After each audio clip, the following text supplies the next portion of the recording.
नमस्कार दोस्तों, स्वागत है आप सभी का आपके अपने YouTube चैनल में। आज हम आपके लिए कुछ इम्पोर्टेंट प्रश्न लेकर आए हैं और इन प्रश्नों को हल करने का हम आपको सबसे आसान तरीका बताएंगे। तो पहला प्रश्न आपको दिया गया है यहाँ पर कि ABC और XYZ इनका आपको मासा ज्ञात करना है। तो कैसे हम निकालेंगे मासा? पहले हम सबसे पहले समझ लेते हैं कि मासा कहलाता क्या है। तो मासा, यदि परिभाषा की बात करें तो मासा होता है वह बड़ी से बड़ी संख्या। बड़ी से बड़ी संख्या का मतलब होता है मासा। ठीक है, तो बड़ी से बड़ी संख्या जो क्या है, दी गई संख्याओं को पूरी तरह से विभाजित कर दे। मतलब दी गई संख्या जिस संख्या से पूरी तरह से विभाजित हो जाए वह क्या कहलाएगा? मासा। जैसे आप मान लीजिए आपको दिया गया है 8 और 12, तो 8 और 12 किससे पूरी तरह विभाजित हो जाएगा? तो 4 से पूरी तरह विभाजित हो जाएगा। तो इस तरह इसका मासा बन जाएगा, क्या बनेगा? 4 बनेगा। तो वह नंबर जो क्या है, दी गई संख्याओं को विभाजित कर दे, वह उनका कहलाएगा मासा। ठीक है, और यदि हम इसमें घातों की बात करें तो घात के रूप में कैसे निकालते हैं? जैसे आपको दिया गया है कि 2 की पावर 3 और एक नंबर दिया गया है 2 की पावर 2, एक नंबर आपको दिया गया है 2 की पावर 4। तो यदि ये 3 नंबर आपको दिए गए हैं, इनका आपको मासा निकालना है, तो हम सबसे छोटी घात को लेंगे। मतलब 2 की पावर 2 इसमें आपका मासा होगा। तो यदि हम घातों के रूप में बात करें तो हम छोटी घात वाल जो लेंगे वह आपका हो जाएगा मासा। तो ये है मासा निकालने का तरीका। ठीक है, अब हम इस प्रश्न में देखेंगे कि आपको यदि सबसे पहले क्या करना है कि हमको दिए गए नंबरों का गुणनखंड बना लेना है। तो ABC और XYZ दो नंबर आपको दिए गए हैं। अब XYZ किससे विभाजित हो सकते हैं या ABC किससे विभाजित हो सकता है?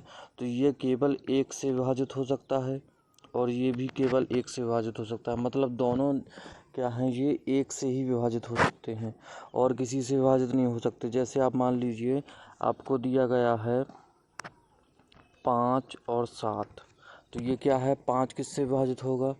केवल स्वयं से होगा। ठीक है, तो 1 से होगा और 5 से होगा। 7 भी क्या है, स्वयं से होगा और 7 से होगा। तो इसमें कौन सा नंबर आएगा जो दोनों को विभाजित कर दो? तो यहाँ पर 1 आएगा आपका जो दोनों को विभाजित कर दे। इसी तरह हम इस प्रश्न में भी करेंगे कि आपका ABC क्या है, 1 से विभाजित होगा और XYZ भी 1 से विभाजित होगा। तो इसका मासा आपका हो जाएगा 1। मतलब D ऑप्शन इसका राइट आंसर हो जाएगा। तो इस तरह के प्रश्नों को हम इस तरह से हल कर सकते हैं। अब हम अगला प्रश्न देखते हैं। हमारा अगला प्रश्न हमको दिया गया है कि वह बड़ी से बड़ी संख्या ज्ञात करो जिसे 21, 37, 61 से भाग देने पर समान शेष मिले। तो वह बड़ी से बड़ी संख्या हमको बताना है जिससे यदि हम भाग दें 21 में, 37 में और 61 में, तो आपको क्या शेष बचे? आपका शेष बचना चाहिए हमेशा समान नंबर। जैसे हम यदि 21 में किसका भाग दें तो आपको जो शेष बचे वही शेष बचना चाहिए। यदि 37 में किसी नंबर का भाग दें तो वही शेष बचना चाहिए और 61 में यदि किसी नंबर का भाग दें तब भी वही शेष मिलना चाहिए। मतलब यदि हम इनमें क्या भाग दें, किसका भाग दें, तो कि आपको शेष समान मिले। तो सबसे पहले क्या करते हैं, इस तरह के प्रश्नों को हम ऑप्शन से भी हल कर सकते हैं। जैसे आपको ऑप्शन दिया गया है 9, 8, 7 और 6। तो यदि आप मान लें कि हम 9 से विभाजित करते हैं, तो यदि हम 21 को 9 से विभाजित करेंगे तो क्या शेष बचेगा? 9 दूना 18, यहाँ पर 3 शेष बच जाएगा। ठीक है, और यदि हम देखें अगला नंबर है 37, तो 37 को 9 से विभाजित कर देंगे तो 9 चौका 36, यहाँ पर आपका 1 शेष बचेगा। और 61 को यदि हम 9 से विभाजित कर दें तो यहाँ पर आपका होगा 9 छक्का 54 और यहाँ पर आपका 7 शेष बचेगा। तो सभी में क्या है, अलग अलग शेष बच रहा है, तो आपका 9 आंसर नहीं होगा। इस तरह से हम क्या करेंगे, आंसर देख लेंगे कौन सा आंसर आपका इसमें फिट बैठ रहा है। तो आपका पहला ऑप्शन तो गलत हो गया, पहला ऑप्शन इसका आंसर नहीं हो सकता। इसी तरह हम दूसरा ऑप्शन देख लेते हैं। पहला ऑप्शन आपका कैंसिल। दूसरा ऑप्शन है आपका 8। तो 21 में यदि हम 8 का भाग देंगे तो कितनी बार जाएगा? 8 दूना 16 और यहाँ पर शेष बचेगा आपका 5। फिर 37 में हम 8 का भाग देंगे कितनी बार जाएगा, 8 चौका 32 और 5 शेष बच जाएगा। यहाँ पर आप 61 का भाग दे लीजिए 8 से। 8 का भाग देंगे 61 में तो 8 68 56 और यहाँ भी आपका 5 शेष बचेगा। तो सभी में क्या है, 5 शेष बच रहा है। तो यही आपको आंसर मिल गया है कि इसका आंसर होगा आपका 8। आगे भी चाहें तो आप हल कर सकते हैं। जैसे अभी यदि हम 7 का भाग देंगे 21 में तो 0 शेष बचेगा। फिर 37 में 7 का भाग देंगे तो 2 शेष बचेगा। 7 पन्ना 35, 2 आपका शेष बच जाएगा। तो यहाँ भी अलग अलग शेष मिलेगा। तो इस तरह आप बता सकते हैं कि इसका आंसर आपका हो जाएगा 8। इस तरह भी आप प्रश्नों को ऑप्शन के द्वारा हल कर सकते हैं। अगला प्रश्न देखते हैं हम। अगला प्रश्न है कि वह छोटी से छोटी संख्या ज्ञात करो जिसे 6, 9, 12, 15 और 18 से भाग देने पर 2 शेष बचे। तो इस प्रश्न को भी आप ऑप्शन से हल कर सकते हैं। जैसे आपको बताना है कि यदि हम वह नंबर ज्ञात करना है जिसमें यदि 6 का भाग दें, 9 का भाग दें, चाहे 12 का भाग दें, चाहे 15 का, चाहे 18 का, आपका शेष 2 ही बचना चाहिए। तो पहला ऑप्शन आपका 178 है। तो 178 में आप देख लीजिए 6 का भाग देकर क्या शेष बचेगा। तो 178 में यदि आप 6 का भाग देंगे तो कितनी बार जाएगा, 6 दूना 12। ठीक है, भाग दे के देख लेते हैं। तो 6 दूना 12, 2 बार गया, यहाँ आपका आ गया 58 हो गया। अभी कितनी बार जाएगा, 9 बार जाएगा। 9 छक्का 54 और आपका यहाँ पर क्या शेष बच जाएगा। 58 में हम क्या कर देंगे, 54 माइनस कर देंगे तो 4 शेष बचेगा। क्या हमको शेष चाहिए, 2 शेष चाहिए। तो ये ऑप्शन आपका गलत हो गया। इस तरह से आप देख सकते हैं कि पहला ऑप्शन आपका रिजेक्ट कर दिया हमने। दूसरा ऑप्शन है आपका कि 180 में यदि आप 6 का भाग दे लीजिए। एक ही नंबर से देख लीजिए, यदि एक नंबर आपका नहीं फॉलो कर रहा तो बाकी नंबर वैसे नहीं करेंगे। तो यदि आप 180 में भाग देंगे तो क्या शेष बचेगा, 0 शेष बच जाएगा, क्योंकि 6 गुणा 30 पूरा 180 हो जाएगा और आपका शेष 0 बचेगा। तो दूसरा ऑप्शन भी आपका यहाँ पर रिजेक्ट हो जाएगा। अगला ऑप्शन हम देखते हैं कि आपको दिया गया है 182। तो 182 में यदि आप 6 का भाग देंगे तो कितनी बार जाएगा, 3 बार जाएगा। तो 6 त्रिक 18 और आपका ये हो जाएगा, यदि हम देख लीजिए भाग देकर देखते हैं तो 106 का भाग 182। ठीक है, तो 6 3 18 और यहाँ आपका 2 शेष बच गया। ठीक है, तो इस तरह आप देख सकते हैं कि आपका यहाँ पर 2 शेष बच जाएगा। ठीक है, 6 गुणे 30 करेंगे आप क्या हो जाएगा 180 और 2 आपका शेष बच जाएगा। तो इस तरह क्या है, इस प्रश्न को आपका आंसर बता देंगे कि 182 हो जाएगा। अगला ऑप्शन आपका 176 है, उसकी आपको सॉल्व करने की जरूरत नहीं है। और किसी और नंबर का भी आप भाग देकर देख सकते हैं। 182 में यदि हम भाग देंगे 9 का तो भी आपका शेष 2 बचेगा।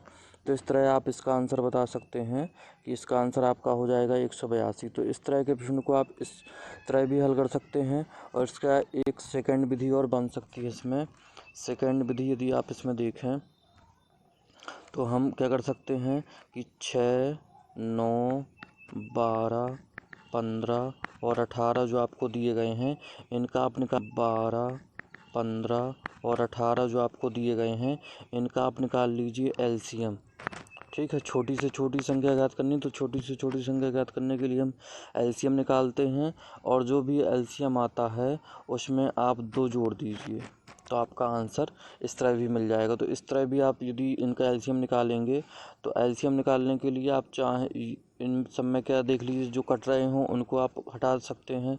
तो यहाँ से 6 और 9 को आप हटा देंगे क्योंकि 6 तिया 18 और 9 दूना 18। तो ये 18 में आपका शामिल है 6 और 9। अब आपका बचा 12, 15, 18। इसका आप एलसीएम निकालेंगे तो आपका 180 आएगा।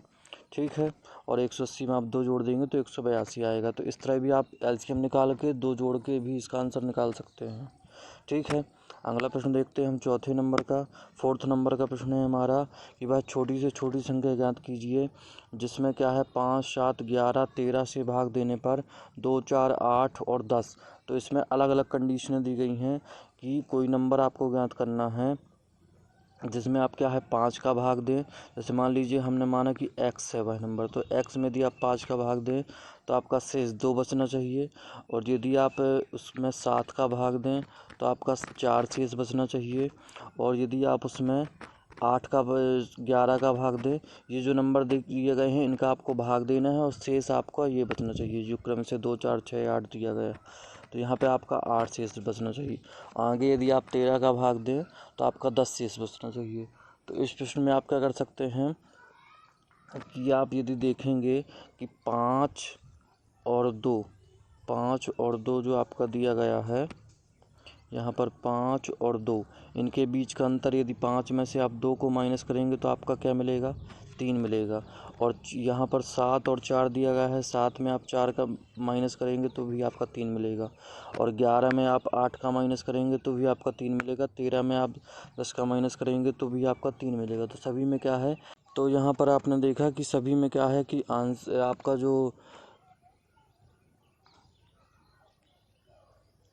आपका जो डिफरेंस मिल रहा है, 5 और 2 का डिफरेंस आपको 3 मिला, 7 और 4 का डिफरेंस आपको 3 मिला, 11 और 8 का डिफरेंस आपको 3 मिला, और 13 और 10 का डिफरेंस आपको 3 मिला। तो सबसे पहले क्या करिए, आप एलसीएम निकाल लीजिए इन सभी नंबरों का, उसके बाद उसको 3 से माइनस कर दीजिए तो आपका आंसर आ जाएगा। एलसीएम निकालना है आपको 5 का, 7 का, 11 का और 13 का। ठीक है, तो यहाँ पर क्या है, इनमें कोई कॉमन नहीं है तो डायरेक्ट आपको गुणा कर देना है, आपको एलसीएम मिल जाएगा। तो गुणे 5 आपका 35 हो जाएगा। अब आपको 11 गुणे इसमें 11 का और 13 का गुणा करना है। तो 11 का गुणा करना है आपको, तो पहले 10 का गुणा कर दीजिए तो कितना हो जाएगा, 350 हो जाएगा। और 350 में आपको 35 और जोड़ना पड़ेगा तो क्या हो जाएगा, 385। इस तरह भी आप गुणा कर सकते हैं। 385 आ गया आपका गुणे 13। अब 385 में आपको 13 का गुणा करना है तो आपका क्या हो जाएगा, पहले आप 10 का गुणा कर दीजिए तो कितना हो जाएगा, 3850 हो जाएगा ये। ठीक है, अब आपको 3 का गुणा और 385 में करना है तो पहले तो आप 300 में कर दीजिए तो आपका क्या हो जाएगा, 900 हो जाएगा। ठीक है, उसके बाद आपका बचा 85, तो 85 में आप 80 में पहले 3 का गुणा कर दीजिए तो 240 हो जाएगा। उसके बाद आपका 3 बचेगा और 3 में आप 5 का गुणा करेंगे, यहाँ पर आपका केवल 5 बचा और 3 है यहाँ पर आपका, तो ये आपका 15 हो जाएगा। इन सभी का टोटल कर देंगे आप तो आपका आंसर मिल जाएगा। यहाँ पर आपका क्या होगा, 3850, 900, 240 और 15, इसका आप टोटल कर दीजिए। तो 3850 में आप यदि इन दोनों को जोड़ लें तो 9 2 11 हो जाएगा ये आपका, और ये 3850 और 11 49 हो जाएगा, 4950 और इसमें 40 जोड़िएगा तो आपका क्या हो जाएगा, 4950 में आप 40 जोड़ेंगे तो आपका 4990 हो जाएगा। उसमें 15 जोड़ना है आपको तो आपका क्या आ जाएगा, 5005 आएगा। आप जोड़ के देख सकते हैं। अब आपको ये मिला आंसर क्या, इनका एलसीएम। अब आपको इसमें क्या कर देना है, सभी में क्या है 3 3 आ रहा है आपका शेष, ये इन सभी को आपने माइनस किया तो 3 मिल रहा है आपका, तो आप इसके साथ 3 को घटा देंगे तो आपका आंसर मिल जाएगा कितना।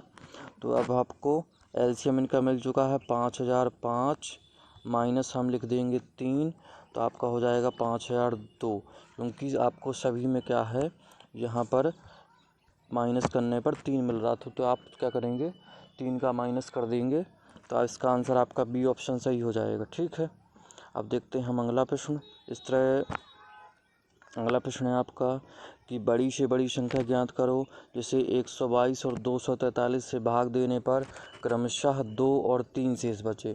तो 122 से भाग देने पर 2 शेष बचे और 243 से भाग देने पर 3 शेष बचे। तो यहाँ पर आपको क्या है, बड़ी से बड़ी संख्या ज्ञात करनी है।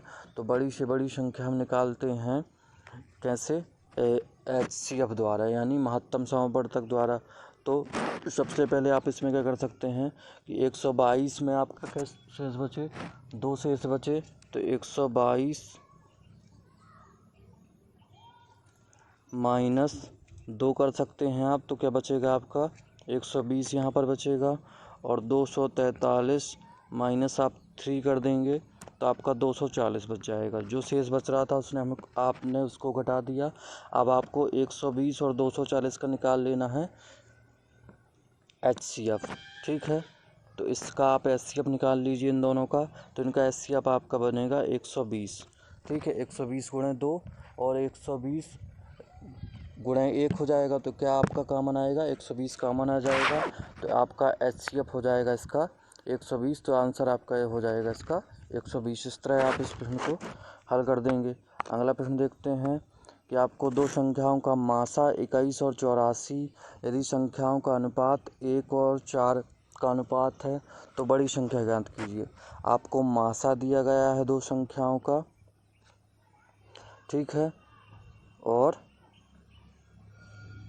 84 और एलसीएम दिया गया है आपको, नहीं, यहाँ पर आपको एलसीएम दिया गया है, लासा दिया गया है 84 और HCF दिया गया है 21, ठीक है। तो आप यहाँ पर क्या करेंगे, सबसे पहले, और आपको क्या करना है, बड़ी से बड़ी संख्या ज्ञात करना है, और आपको अनुपात दिया गया है संख्याओं का 1:4। तो इस तरह के प्रश्न में आप क्या करेंगे कि जो आपका एलसीएम है, जो आपका HCF है, उसको यहाँ पर जो बड़ी संख्या है 1 और 4 का अनुपात है, तो जो भी बड़ी संख्या है उसके साथ गुणा कर दीजिए, आपका आंसर मिल जाएगा। मतलब 21 गुणे HCF केवल आपको प्रयोग करना है। HCF गुणे आप कर देंगे 4, क्योंकि 4 क्या है, 1 का अनुपात है, 4 का अनुपात है, तो 4 क्या है, बड़ा होगा। तो आप क्या करेंगे, यहाँ पर जो नंबर होगा उसके साथ आप गुणा कर देंगे, तो मतलब क्या हो जाएगा, ये 84। तो इस तरह आप बड़ी से बड़ी संख्या ज्ञात कर सकते हैं आसानी से, ठीक है। अब आपको यहाँ पर यदि छोटी से छोटी संख्या ज्ञात करनी होती तो आप इसका 1 के साथ गुणा करते, मतलब जो जैसे A/B हम लिखते हैं, तो यदि आपका यहाँ पर A जो होगा वह उसके, यदि आप छोटी संख्या ज्ञात करनी है तो HCF से गुणा कर देंगे, और यदि आपको बड़ी संख्या ज्ञात करनी है तो HCF से आप B का गुणा करेंगे। तो इस तरह इसका आंसर आपका हो जाएगा 84, ठीक है। बहुत आसान ट्रिक है ये। अगला प्रश्न देखते हैं कि आपको दो संख्याओं का मासा 11 और लासा 693 दिया है। यदि एक संख्या 77 है तो दूसरी संख्या ज्ञात कीजिए। अब आपको मासा और लासा दिया गया है, एक संख्या दी गई है, दूसरी संख्या ज्ञात करनी है। तो इस तरह के लिए आपका एक सूत्र होता है कि मासा गुणे लासा बराबर दोनों संख्याओं का गुणा, मतलब एक संख्या, ठीक है, जो दो संख्याएं होंगी गुणे दूसरी संख्या, ये सूत्र आपका होता है। तो आप इसमें क्या करेंगे कि आपको ये HCF दिया गया है, महत्तम समवर्तक, गुणे आप 693 लिख देंगे, आपको LCM दिया गया है, कोई दिक्कत नहीं है, बराबर आपको एक संख्या भी दी गई है, एक संख्या आपने लिख दी 77।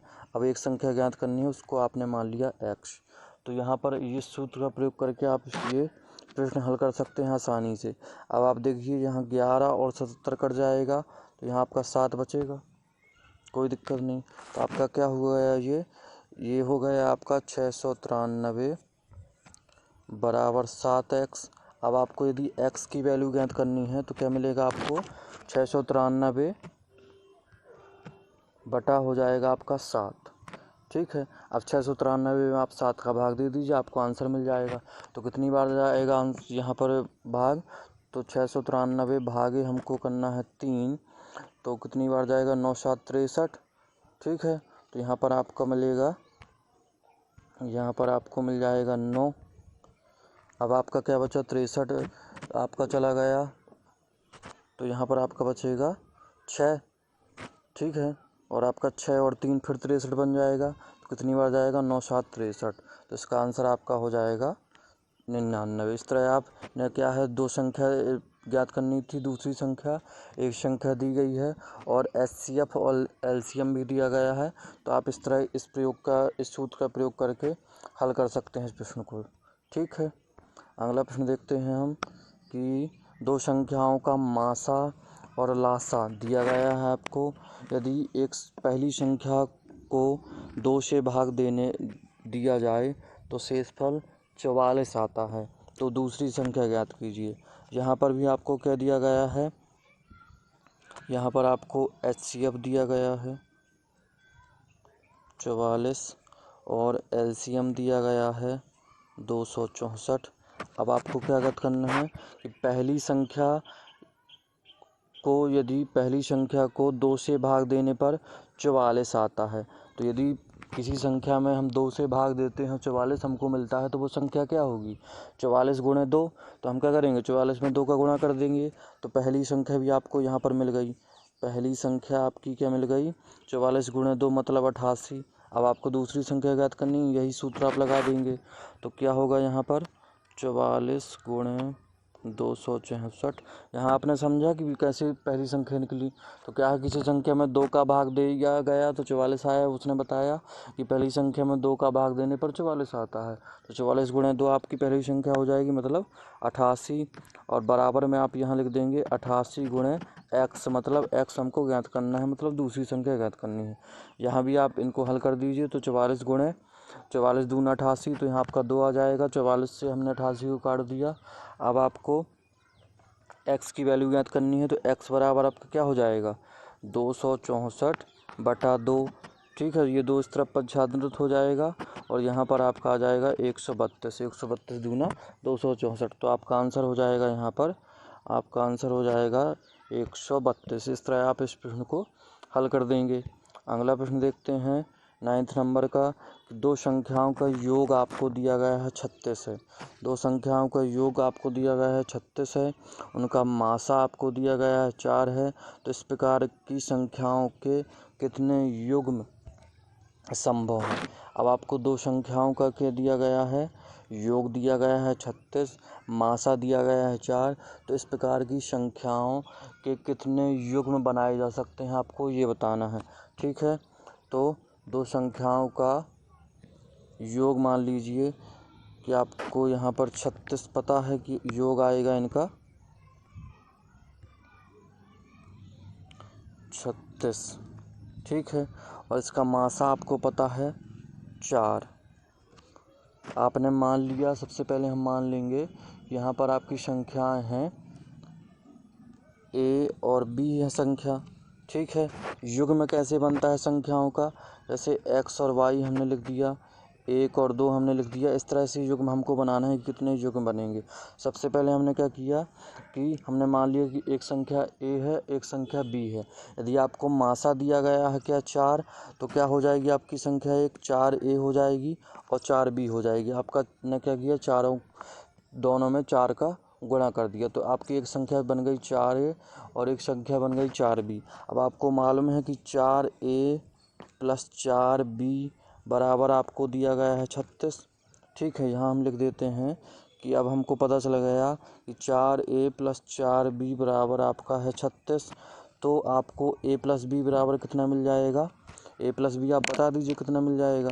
तो 4 का क्या है, इस तरफ आके भाग हो जाएगा। 4 यहाँ से कॉमन आया और इस तरफ हम पक्षांतरण कर देंगे तो 36/9 36/4 मतलब 9 आ जाएगा। मतलब आपको a और b का योग क्या है? 9 है आपका। अब ए बी का आपको योग, 2 नंबरों का योग क्या है? 9 आना चाहिए। आपको योग में बता देना है। तो 2 नंबरों का योग जैसे हम देखें तो 1 और 8 इनका योग क्या आएगा? 9 आएगा। इस तरह हमको अब 9 जो मिल गया उसको हमको डिवाइड कर देना है 2 युग्मों में। अब हम इसमें और क्या लिख सकते हैं? 2 और 7 लिख सकते हैं। ठीक है, और क्या लिख सकते हैं? 3 और 6 लिख सकते हैं। ठीक है, और आप क्या लिख सकते हैं? 4 और 5 लिख सकते हैं। और 4 और 5 लिख सकते हैं। और कुछ लिख सकते हैं? 1 8 हमने लिख दिया। 1 8 करेंगे तो 9 आएगा। 1 8 को जोड़ेंगे, 2 और 7 को जोड़ेंगे तो आपका 9 आएगा। 3 और 6 को जोड़ेंगे तो आपका 9 आएगा। 5 और 4, चाहे 4 और 5 को जोड़ें तो आपका 9 आएगा। तो इस आपके कितने युग्म बनेंगे? 4 युग्म बनेंगे। तो इसमें सबसे पहले क्या करना है, आपको जो संख्याएं हैं उनको मान लेना है ए बी। मासा से क्या कर देना है? दोनों में गुणा कर देना है, क्योंकि मासा क्या है? उन्हीं से उभयनिष्ठ लिया जाता है। तो आपने मासा से गुणा कर दिया, बराबर आपका 36 दिया है। आपने सॉल्व कर दिया तो आपको ए और बी का योग मिल गया है 9। मतलब ए और बी का योग आपको होना चाहिए 9। ठीक है, अब आपने योग बना दिए कि 9 का योग कितने किसको किसको जोड़ने पर 9 आ सकता है। तो 1 8 8 और कोई भी नंबर को जोड़ने पर 9 आपका, इनको उल्टा करने पर 9 आएगा। तो आपको युग्म बताना है, तो 4 युग्म आपके बनेंगे यहाँ पर। अगला प्रश्न देखते हैं। अब आपका 10वें नंबर का प्रश्न दिया गया है कि दो संख्याओं का योग 36 है, मासा और लासा दिया गया है 3 और 105 है, व्युत्क्रमों का योग ज्ञात करना है। तो इसमें क्या है, सबसे पहले हमको संख्याएं ज्ञात करनी होगी, और संख्याएं ज्ञात करने के लिए हम इसमें क्या कर सकते हैं, लासा जो आपको दिया गया है और मासा, इन दोनों का भाग दे देना है। मतलब लासा में मासा का भाग दे देंगे, मतलब 105 में हम 3 का भाग दे देंगे, तो आपको क्या मिलेगा, 35 मिल जाएगा। ठीक है, इस तरह के प्रश्न में हम क्या करते हैं, लासा में मासा का भाग दे देंगे, आपको मिल गया 35। अब आप क्या कर सकते हैं, इसके गुणनखंड बना दीजिए। तो क्या बनेंगे गुणनखंड, 5 और 7। अभाज्य गुणनखंड आपको 7 और 5 मिलेंगे, 5 सत्ता 35 मिल जाएगा। तो इनका 35 का आपने निकाल दिया अभाज्य गुणनखंड। अब आपको जो मासा दिया गया है उसके साथ इनका गुणा कर देना है, जैसे हमने पिछले प्रश्न में किया था। तो हम क्या करेंगे, 5 में 3 का गुणा करेंगे तो 15 आ जाएगा, और 7 में 3 का गुणा करेंगे तो 21 आ जाएगा। इस तरह आपको संख्याएं मिल गई 15 और 21। 15 और 21 का योग आप करेंगे तो 36 आएगा। तो ये आपका कंडीशन जो है कि योग इनका 36 आना चाहिए, ये भी फॉलो हो रही है। अब आपको नंबर मिल गए 15 और 21। अब आपको इनका योग ज्ञात करना है, तो 15 और 21 का व्युत्क्रमों का योग ज्ञात करना है। तो हम इस आगे लिख सकते हैं कि 1/15 प्लस 1/21। व्युत्क्रमों का योग क्या होगा, 15 का व्युत्क्रम 1/15 और 21 का व्युत्क्रम 1/21। अब आपको इनको योग कर देना है, तो एलसीएम निकालेंगे। तो 15 और 21 का एलसीएम का आएगा, तो 5 तिया 15 और 7 तिया 21। तो दोनों से क्या आएगा कॉमन, 5 और 7। तो आप लिख सकते हैं कि इसका एलसीएम आ जाएगा आपका 35। ठीक है, अब 15, या आप क्या कर सकते हैं, 15 गुणे 21 भी लिख सकते हैं। उसके बाद आप सॉल्व कर लेंगे। तो इसमें हम क्या करेंगे,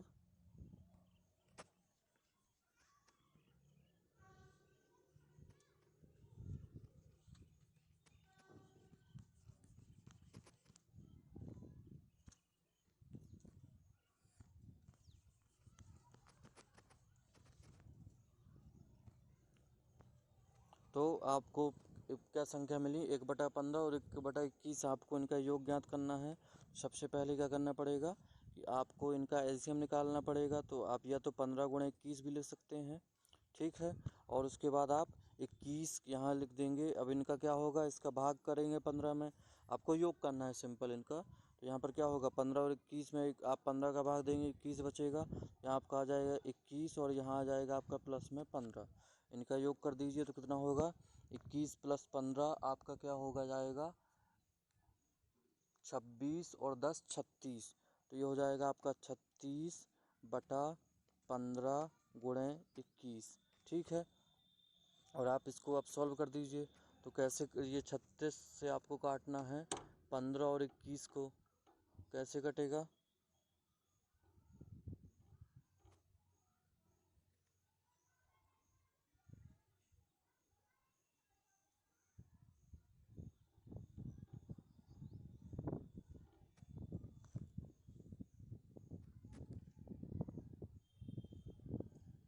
अब आपको 15 बटा क्या मिल गया, 36 बटा मिल गया आपको 15 गुणे 21। अब आप इनको सॉल्व कर देना है। तो ये 15 और 36 और 21 को आपको काटना है। तो 12 तिया 36, 12 से ये कट जाएगा। ठीक है, और आप यानी 3 से कटेगा। तो और ये आपका 7 तिया 21, तो ये भी 3 से कट गया। अब आपको क्या बचा, 12 और 15 और 7। अब आप यहाँ फिर से इनको 3 से काट दीजिए। तो 4 तिया 12, 5 तिया 15। तो आपका ये क्या हो जाएगा, 4 बटा, यहाँ आपका 4 ऊपर बचा और नीचे आपका बचा 3, 5 और 7 मतलब 35। तो इसका आंसर आपका हो जाएगा 4/35। तो इस तरह के प्रश्न को आप इस विधि से हल कर सकते हैं। आप 15 गुणे 21 संख्याएँ आपने उनका व्युत्क्रम करके योग कर देना था सिंपल। तो हमने आपको आंसर मिल गया 4/35। तो आप इस तरह भी हम इस प्रश्न को हल कर सकते हैं। धन्यवाद।